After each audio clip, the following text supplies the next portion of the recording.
Hello everyone, अस्सलाम वालेकुम, नमस्ते एंड सत श्री अकाल। तो कैसे हैं आप लोग? Welcome back to my channel once again. This is me Saima Pirzada from Karachi, Pakistan and you are watching Saima Pirzada reaction. Yes, so आज हम लोग रिएक्शन देने वाले हैं टॉप 10 अंडर कंस्ट्रक्शन, जो कि एक्सप्रेस ये वाला हम आज वीडियो देखेंगे। बेसिकली वीडियो काफ़ी अच्छी होने वाली है क्योंकि ये इंडिया की एक्सप्रेस वे जो है उसके ऊपर उसको हाईलाइट करेगा। सो बिना देरी किए चलते हैं इस वीडियो की तरफ और रिएक्शन देते हैं। So let's start.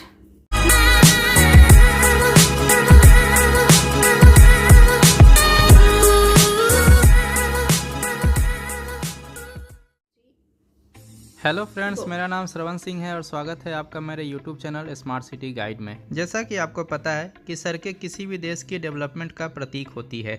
जिस देश की सड़कें जितनी अच्छी और जितनी चौड़ी होती है उस देश को उतना ही विकसित माना जाता है। और जहां तक रोड्स के नेटवर्क का सवाल है तो इंडिया पूरे वर्ल्ड में सेकेंड नंबर पे स्थान हासिल करता है यूनाइटेड स्टेट ऑफ अमेरिका के बाद। लेकिन आज के ज़माने में जहां एक्सप्रेसवे या कंट्रोल्ड एक्सेस हाईवे किसी भी देश की ट्रांसपोर्टेशन की नींव बन चुकी है, तो इस स्थिति में भारत दूसरे विकसित देशों से काफ़ी पीछे है। यहाँ तक कि पाकिस्तान में भी आज के डेट में जो एक्सप्रेसवे या कंट्रोल्ड एक्सेस हाईवे की कुल लंबाई है वो हमारे देश भारत से ज़्यादा है। लेकिन यह स्थिति अब बहुत जल्द ही बदलने वाली है, क्योंकि हमारे देश में आने वाले 4 वर्षों में वो कौन से 10 अंडर कंस्ट्रक्शन एक्सप्रेसवे है जो कि हमारे देश की आर्थिक स्थिति को एक नई ऊंचाई पे पहुंचाएगा और ट्रांसपोर्टेशन के सेक्टर में 4 चांद लगा देगा। तो प्लीज़ आप इस वीडियो को अंत तक जरूर देखें और अगर आपको यह वीडियो अच्छा लगे तो प्लीज़ लाइक ज़रूर कीजिएगा और मेरे चैनल पे नए आए हैं तो सब्सक्राइब करके जाइएगा। चलिए अब इस वीडियो को शुरू करते हैं। तो सबसे पहला है दिल्ली मुंबई एक्सप्रेसवे।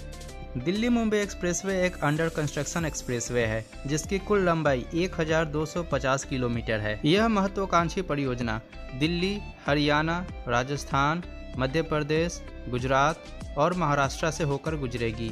यह एक 8 लेन का कंट्रोल्ड एक्सेस हाईवे होगा जिसको फ्यूचर में 12 लेन तक एक्सटेंड किया जा सकता है।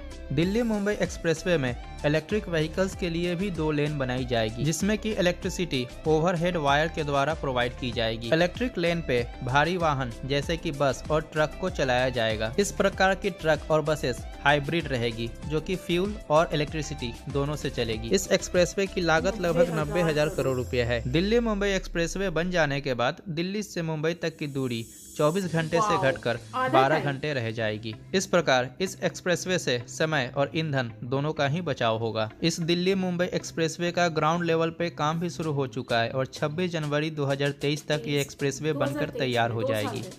अब सेकंड नंबर पे बात करते हैं द्वारका एक्सप्रेसवे की। द्वारका एक्सप्रेसवे को दिल्ली के द्वारका से गुड़गांव तक बनाया जा रहा है। इसकी लंबाई टोटल 27.6 किलोमीटर होगी और ये 8 लेन का कंट्रोल्ड एक्सेस हाईवे होगा। यह द्वारका एक्सप्रेसवे दिल्ली मुंबई एक्सप्रेसवे का ही एक इंटीग्रल पार्ट है। इस द्वारका एक्सप्रेसवे को बनाने की कुल लागत लगभग 8,000 करोड़ रुपए है। इस एक्सप्रेसवे के कारण गुड़गांव में नए कमर्शियल सेंटर का निर्माण होगा। ग्राउंड लेवल पे इस एक्सप्रेसवे के कंस्ट्रक्शन का काम शुरू हो चुका है और 2022 तक उम्मीद है कि यह एक्सप्रेसवे बन के तैयार हो जाएगी। अब तीसरे नंबर पे बात करते हैं दिल्ली मेरठ एक्सप्रेसवे की। दिल्ली मेरठ एक्सप्रेसवे की कुल लंबाई 96 किलोमीटर है जो कि दिल्ली से मेरठ के बीच बनाई जा रही है। यह एक्सप्रेसवे दिल्ली के निजामुद्दीन ब्रिज से दासना तक 14 लेन का कंट्रोल्ड एक्सेस हाईवे होगा जो कि इंडिया का सबसे चौड़ा एक्सप्रेसवे है। और फिर दासना से मेरठ तक 6 लेन का कंट्रोल्ड एक्सेस हाईवे होगा। और इसी एक्सप्रेसवे का एक और सेक्शन जो कि दासना से हापुड़ तक जाएगा,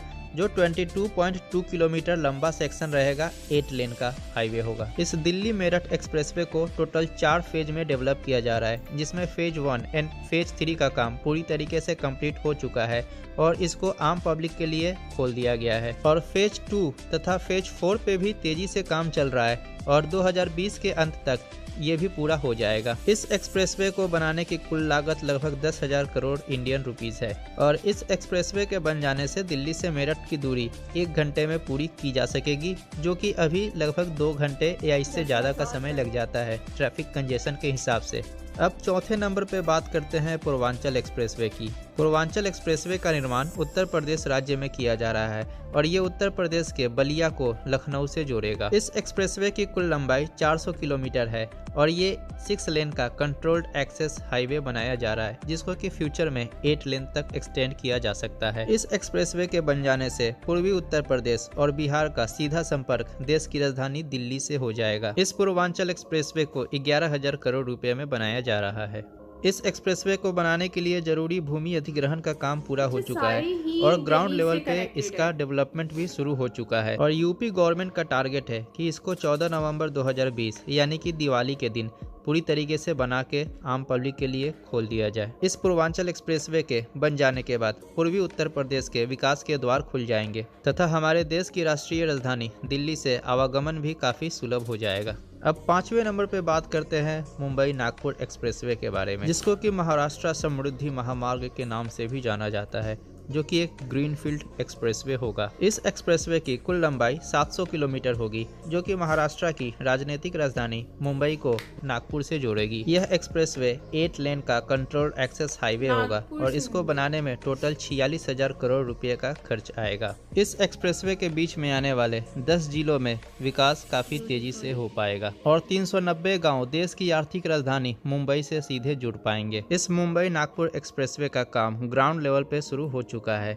और उम्मीद है कि 2021 के अंत तक ये एक्सप्रेसवे पूरी तरीके से कंप्लीट हो जाए और आम पब्लिक के लिए खोल दिया जाए। अभी तक इसका 25% काम पूरा हो चुका है।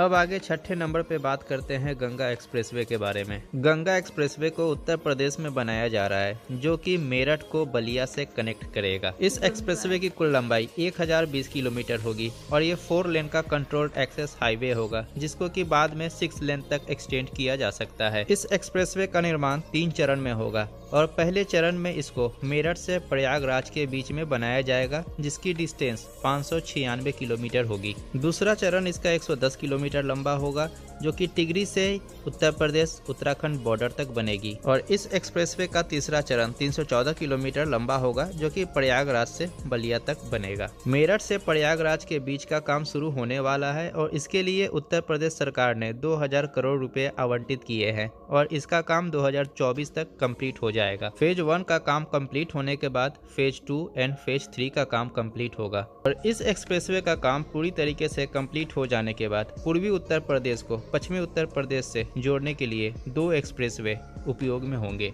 अब हम आगे 7वें नंबर पे बात करते हैं अहमदाबाद धुलेरा एक्सप्रेसवे के बारे में। अहमदाबाद धुलेरा एक्सप्रेसवे गुजरात राज्य में बनाया जाएगा, जो कि गुजरात के सबसे बड़े शहर अहमदाबाद को इस देश की सबसे बड़ी ग्रीनफील्ड स्मार्ट सिटी धुलेरा से कनेक्ट करेगी। अहमदाबाद और धुलेरा को सर्व करने के लिए इस देश का दूसरा सबसे बड़ा international airport Dholera international airport, जो कि धुलेरा स्पेशल इन्वेस्टमेंट रीजन के पास बनाया जा रहा है, जिसकी क्षमता 50 मिलियन पैसेंजर पर ईयर होगी। ये Ahmedabad Dholera expressway Dholera international airport को भी कनेक्ट करेगा। यह एक्सप्रेसवे 4 लेन का कंट्रोल्ड एक्सेस हाईवे होगा, जिसको कि 6 लेन तक एक्सटेंड किया जा सकता है और धुलेरा स्मार्ट सिटी के अंदर यह एक्सप्रेसवे 12 लेन चौड़ा होगा, जिसकी कुल चौड़ाई 250 मीटर होगी। इस एक्सप्रेसवे को बनाने की कुल लागत लगभग 7500 करोड़ रुपए है। यह एक्सप्रेसवे 2023 तक बनकर तैयार हो जाएगा।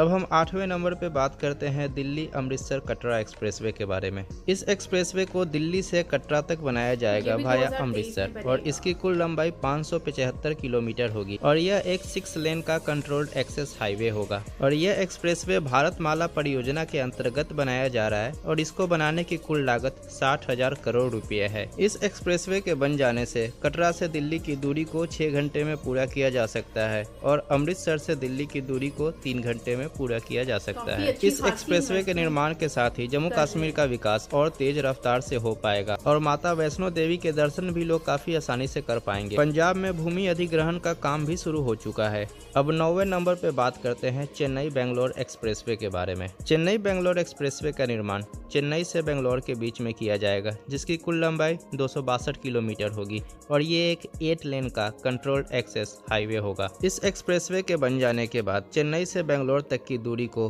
2 घंटे में पूरा किया जा सकता है और इस दोनों महानगरों के बीच में आने वाले जिलों और गांवों का विकास भी काफी तेजी से हो पाएगा। इस एक्सप्रेसवे को बनाने की कुल लागत लगभग 18,000 करोड़ रुपए है और ये 2023 तक पूरी तरीके से तैयार हो जाएगा। अब हम 10वें और आखिरी नंबर पे बात करते हैं, जो कि है Bangalore Mysore infrastructure corridor. Bangalore Mysore infrastructure corridor को बेंगलोर से मैसूर के बीच में कर्नाटक राज्य में बनाया जा रहा है, जिसकी कुल लंबाई 111 किलोमीटर है। यह एक 6 लेन का कंट्रोल्ड एक्सेस हाईवे होगा, जिसकी कुल लागत 7500 करोड़ रुपए होगी। इस एक्सप्रेसवे को 2 फेज में बनाया जाएगा और पूरी तरीके से कंप्लीट हो जाने के बाद यह कर्नाटक की ट्विन सिटी बेंगलोर और मैसूर को 90 मिनट के सफर में सीमित कर देगी। इस एक्सप्रेसवे को 2023 तक कंप्लीट होने की संभावना है और साथ ही साथ मैसूर से चेन्नई तक की दूरी वाया बेंगलोर भी बहुत कम हो जाएगी, जो कि कुल 4 घंटे में पूरी की जा सकेगी।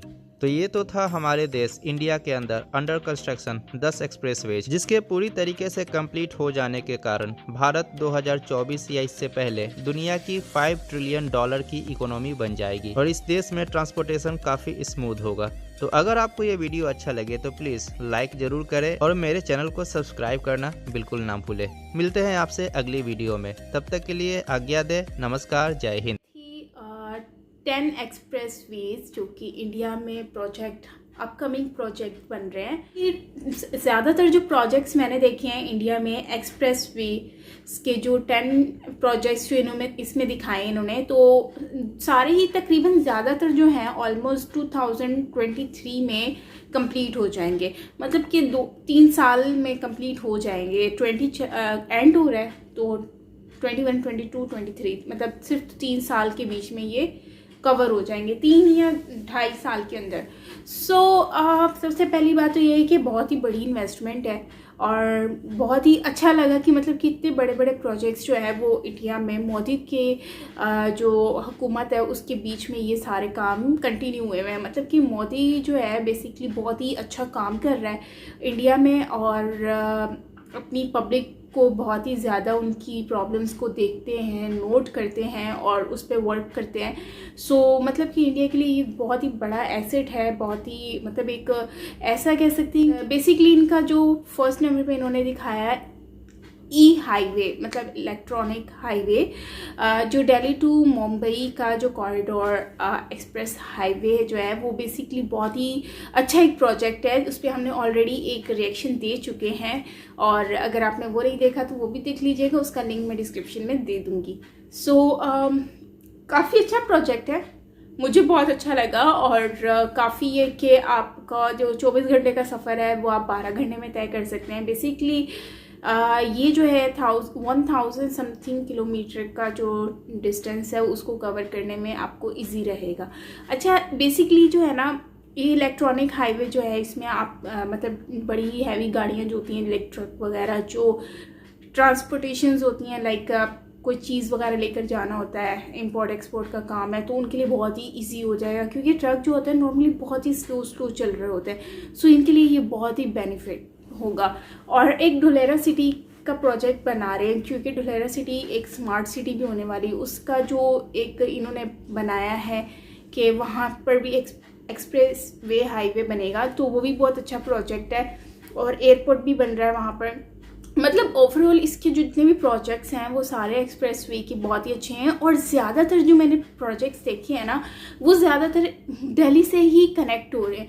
मतलब ज़्यादातर जितने भी डिफरेंट स्टेट और सिटीज़ से जो हाईवे बन रहे हैं ना वो सारे जाकर दिल्ली से ही कनेक्ट हो रहे हैं। तकरीबन 80% जो प्रोजेक्ट्स हैं ना वो दिल्ली से कनेक्ट हो रहे हैं।